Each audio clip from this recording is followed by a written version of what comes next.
میرا طریق امیری نہیں فقیری ہے، خودی نہ بیچ غریبی میں نام پیدا کر۔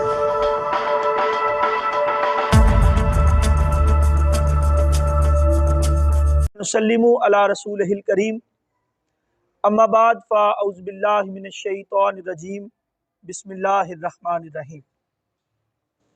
اللہ سے کرے دور تو تعلیم بھی فتنہ، اللہ سے کرے دور تو تعلیم بھی فتنہ، املاک بھی اولاد بھی جاگیر بھی فتنہ، نہ حق کے لیے اٹھے تو شمشیر بھی فتنہ، نہ حق کے لیے اٹھے تو شمشیر بھی فتنہ، شمشیر ہی کیا نعرہ تکبیر بھی فتنہ۔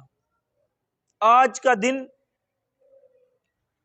علامہ محمد اقبال، مفکر پاکستان، شاعر پاکستان، جن کی وجہ سے آج پاکستان آزادیوں کی اس بلندیوں کو چھو رہا ہے، وہ مفکر پاکستان، ان کی ولادت کے موقع پر یہ تقریب انعقاد پذیر ہے، جس میں آپ سب بچوں نے بھرپور حصہ لیا، اپنی شوق اور ہمت کے مطابق اپنے اشعار پیش کیے۔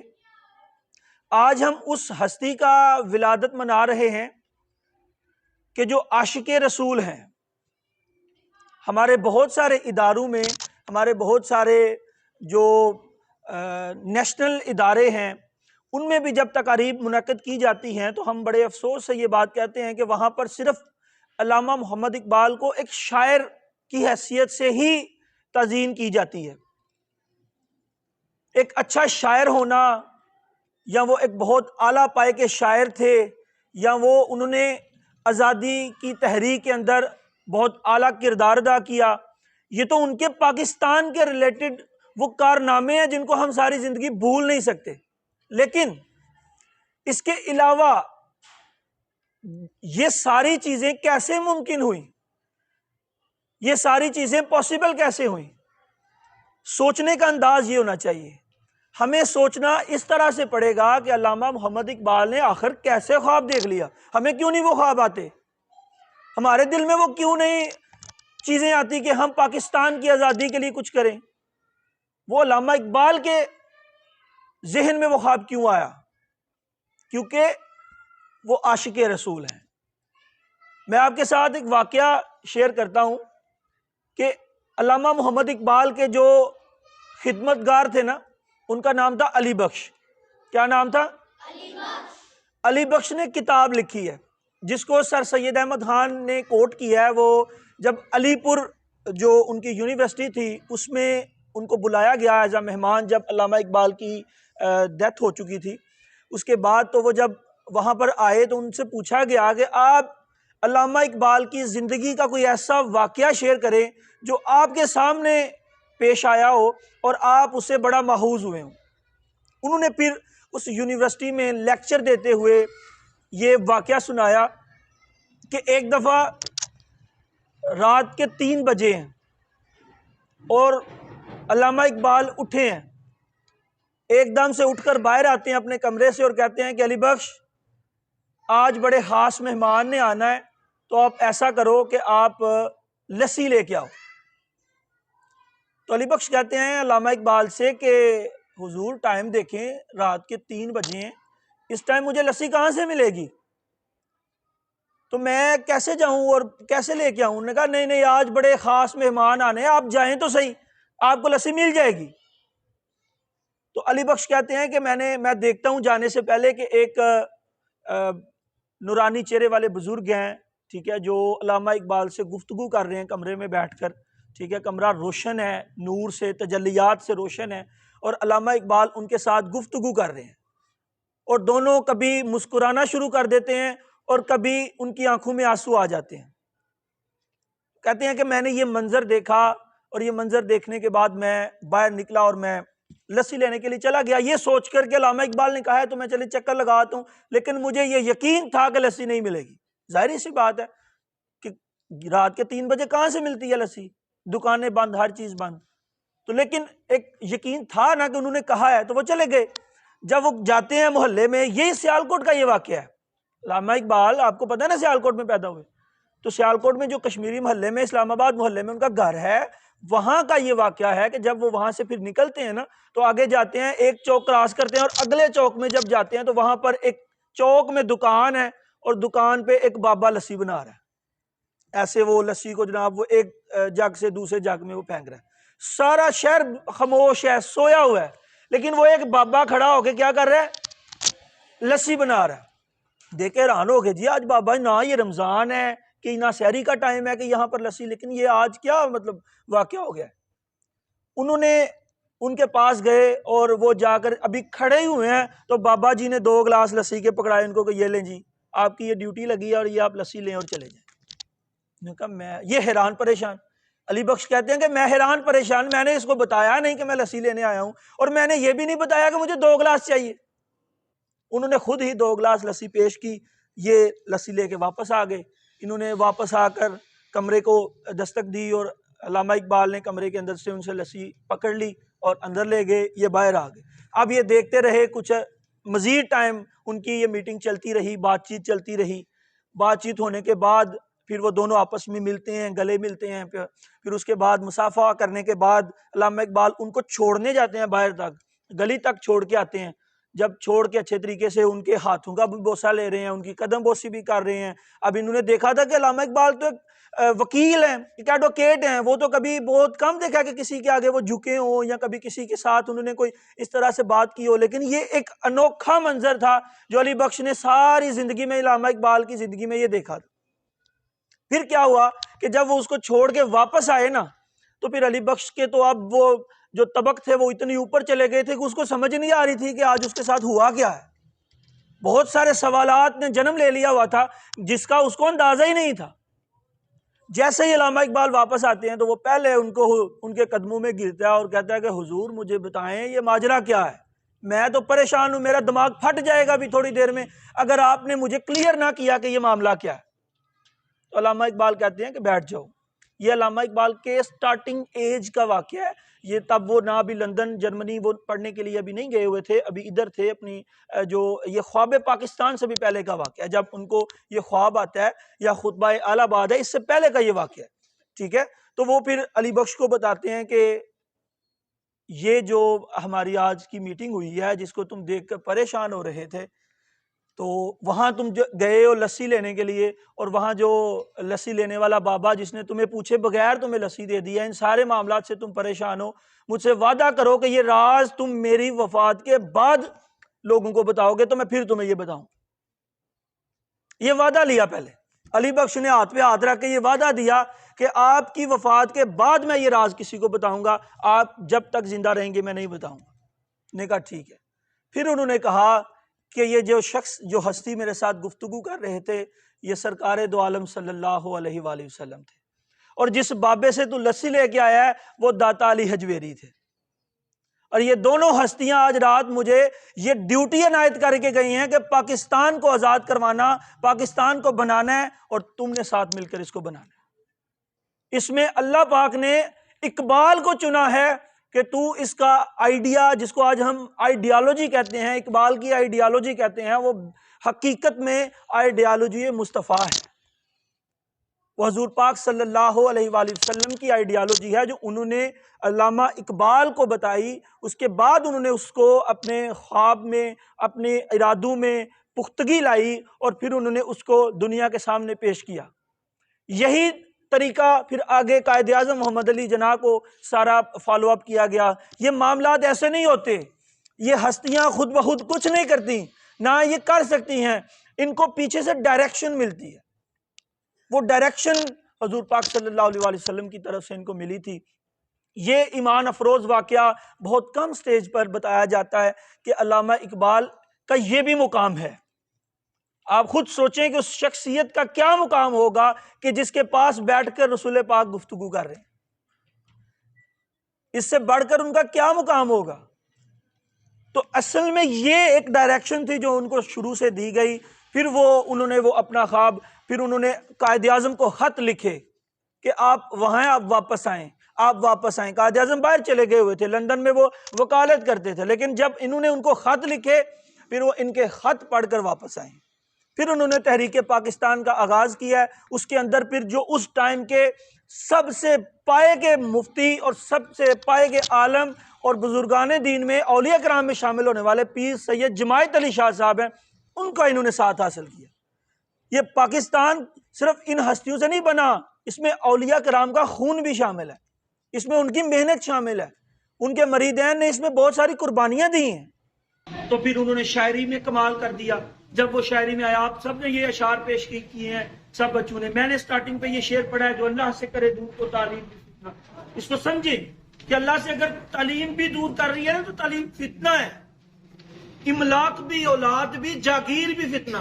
آپ کی دولت، آپ کی اولاد اگر وہ آپ کو اللہ سے دور کر رہی ہے تو وہ فتنہ ہے. ناحق کے لیے اٹھے تو شمشیر بھی فتنہ، کہ اگر آپ ناحق کسی پر اٹھا رہے ہیں تو وہ جو تلوار ہے وہ فتنہ ہے. شمشیر ہی کیا، نعرہ تکبیر بھی فتنہ. کہ شمشیر یا تلوار کیا، جب آپ اللہ کی راہ کے بغیر تلوار اٹھاتے ہیں یا پھر نعرہ تکبیر بلند کرتے ہیں تو وہ بھی فتنہ. یہ علامہ اقبال نے لکھا. تندیے باد مخالف سے نہ گھبرا اے عقاب، یہ تو چلتی ہے تجھے اونچا اڑانے کے لیے. ارادے جن کے پختہ ہو، نظر جن کی خدا پر ہو، تلاطم خیز موجوں سے وہ گھبرایا نہیں کرتے. یہ سب علامہ اقبال کے شان ہیں. ہم سفر ڈھونڈو نہ کسی کا سہارا چاہو، ٹھوکریں کھاؤ گے تو خود ہی سنبھل جاؤ گے. اپنی مٹی پہ چلنے کا سلیقہ سیکھو، سنگ مرمر پر چلو گے تو پھسل جاؤ گے. یہ سب اشعار علامہ اقبال کے. بیسیکلی انہوں نے یہ درد ملت کو دیا کہ آپ اس کو سمجھیں. آج بہت کم لوگ ہیں جو علامہ اقبال کی شاعری کو سمجھ سکتے ہیں. اوپر سے گزر جاتی ہے لوگوں کی. لوگ پڑھتے ہیں لیکن وہ سمجھ نہیں سکتے. جو قسمت آسمانی ہے تو رکھ خنجر تیز اپنا، نتیجہ اس کی تیزی کا مقدر کے حوالے کا. آج لوگ کہتے ہیں مقدر کی بات ہے جی، لیکن محنت کس نے کرنی ہے؟ آپ کا کام، ہمارا کام محنت کرنا ہے. پھر اللہ پہ چھوڑیں آپ کہ اللہ کیا فیصلہ کرے. جو قسمت آزمانی ہے تو رکھ خنجر تیز اپنا، اپنے خنجر کو تو آپ نے خود تیز کرنا ہے. نتیجہ اس کی تیزی کا مقدر کے حوالے کا. بعد میں پھر اس کی جو کیا فیصلہ آئے گا، آپ جیتیں گے یا ہاریں گے، اپنی طرف سے آپ اپنا 100% دیں. بعد کا فیصلہ اللہ پہ چھوڑ. تو آپ سب نے آج میرے ساتھ ایک وعدہ کرنا ہے کہ آپ سب جو اقبال نے اصل ہمارے لیے کہا ہے ہم اس کو فالو کریں گے. سب سے پہلے انہوں نے کیا کہا ہے؟ آپ نے اپنے والدین کا احترام کرنا. علامہ اقبال کی شاعری کو نکال کے اگر اس میں سے ہم پانچ چیزیں نکالیں نا، ان کی ساری کلیات اقبال میں نے پڑھی ہوئی ہے، بانگ درا، ضرب کلیم، ان ساری کتابوں سے آپ ایک نچوڑ نکالیں اور نچوڑ نکال کے آپ کو بتایا جائے نا اگر کہ انہوں نے کیا کہا ہے 5 چیزوں میں، ان کی ساری شاعری کس پر رائے کرتی ہے، تو وہ جوان، سب سے پہلے ان کا جو پوائنٹ ہے وہ جوانوں کے لیے، آپ سب کے لیے، نوجوانوں کے لیے. اور نوجوانوں کے سیکھنے کی چیزیں ہیں. کیا سیکھنے کی چیزیں ہیں؟ سب سے پہلے اپنے والدین کا احترام کرنا. اپنے والدین کا. دوسری، اپنے ٹیچرز کا احترام کرنا. جب تک کوئی قوم اپنے استاد کی عزت نہیں کرتی وہ قوم کبھی بھی ترقی نہیں کر سکتی. استاد آپ کو ڈانٹ رہا ہے، مار رہا ہے، آپ کو کچھ بھی کر رہا ہے، آپ کا فرض یہ ہے کہ آپ اس کی عزت کریں. تیسری چیز، اسلام سے محبت ہے. اسلام سے محبت کا مطلب یہ ہے کہ آپ اسلام کی بقا کے لیے ہر وہ کام کر جائیں کہ آپ کو اپنی جانوں کی فکر بھی نہ ہو، آپ کو اپنے مال کی فکر بھی نہ ہو، آپ کو اپنی اولاد کی فکر بھی نہ ہو. محبت اسلام. محبت اسلام تھی تو علامہ اقبال نے پاکستان بنایا. اسلام کی سربلندی کے لیے انہوں نے یہ سارا کام کیا. تو آپ سب نے یہ وعدہ کرنا ہے کہ آپ سب علامہ اقبال کے اصل پیغام کو فالو کریں گے. ہاتھ اوپر کر کے بتائیں، کریں گے فالو؟ علامہ اقبال کی جو اصل تعلیمات ہیں ان کو فالو کریں گے. اپنے والدین کی عزت کریں گے، اپنے ٹیچرز کی عزت کریں گے، اسلام سے محبت کریں گے. پاکستان سے محبت کریں گے؟ پاکستان پاکستان پاکستان علامہ اقبال علامہ اقبال علامہ اقبال علامہ اقبال نے جو اصل بتایا ہے ہمیں وہ یہ جو میں نے آپ کو بتا دیا، والدین کا ادب، اپنے استاد کا ادب، اپنے اسلام کا ادب اور اس سے محبت اور پاکستان سے محبت. ٹھیک ہے، یہ چار وہ مین پوائنٹس ہیں جن کی بیس پر ایک ملت قائم ہوتی ہے، جس کو ہم ملت اسلامیہ کہتے ہیں، جس کو ہم قوم اسلامیہ کہتے ہیں، جس کو ہم امت مسلمہ کہتے ہیں. یہ وہ چار چیزیں. پانچویں چیز محنت، جو ان چاروں کو آگے لے کر جاتی. چار کون سی ہیں؟ والدین، اساتذہ، اسلام، پاکستان. اب ان چار چیزوں میں جو آپ نے محنت کرنی ہے وہ پانچویں. یہ پانچ وہ مین پوائنٹس ہیں جو علامہ اقبال نے، جس نے ساری زندگی ان پر فوکس کیا. بن محنت کچھ ہاتھ نہ آئے، ہاتھ آئے ناداری، محنت ایسا جادو ہے جس سے ریت بنے پھلواری. علامہ اقبال کا شعر ہے. آپ ان کی ساری کلیات اقبال کو کھنگال کر دیکھیں تو یہ پانچ چیزیں ایسی ہوں گی جن پہ علامہ اقبال نے فوکس کیا. آپ شکوہ پڑھ لیں، شکوہ جب آپ پڑھیں گے تو آپ کو علامہ اقبال ان میں وہ ساری قربانیاں یاد دلائیں گے جو کہ ان کی ملت اسلامیہ نے دی. پھر جواب شکوہ پڑھ لیں، اس میں علامہ اقبال آپ کو ہر وہ چیز کا ذکر بتائیں گے جو اللہ پاک نے ہمارے لیے کی، کہ اگر ہم نے یہ کیا ہے تو میرے رب نے تیرے لیے یہ کیا.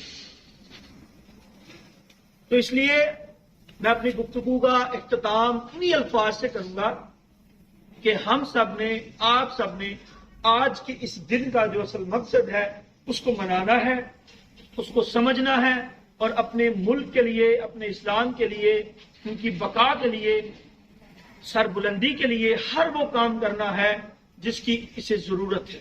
اپنی شخصیت کو نکھارنا ہے. جب تک آپ اپنی شخصیت کو نہیں نکھاریں گے آپ یہ کوئی کام بھی نہیں کر سکتے. علامہ اقبال نے انگلش کیوں سیکھی؟ انگلش اس لیے سیکھی کہ جب گورا بات کرے تو اس کو سمجھ آ سکے یہ کیا کہہ رہے ہیں.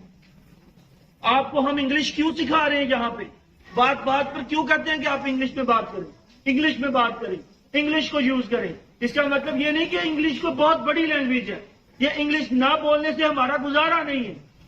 اس کا مقصد صرف یہ ہے کہ وہ نان مسلم، وہ مغرب، وہ ویسٹ جب ہمارے سامنے کھڑا ہو کر کوئی بات کرے تو ہم یہ سمجھ سکے وہ کیا کہہ رہے ہیں.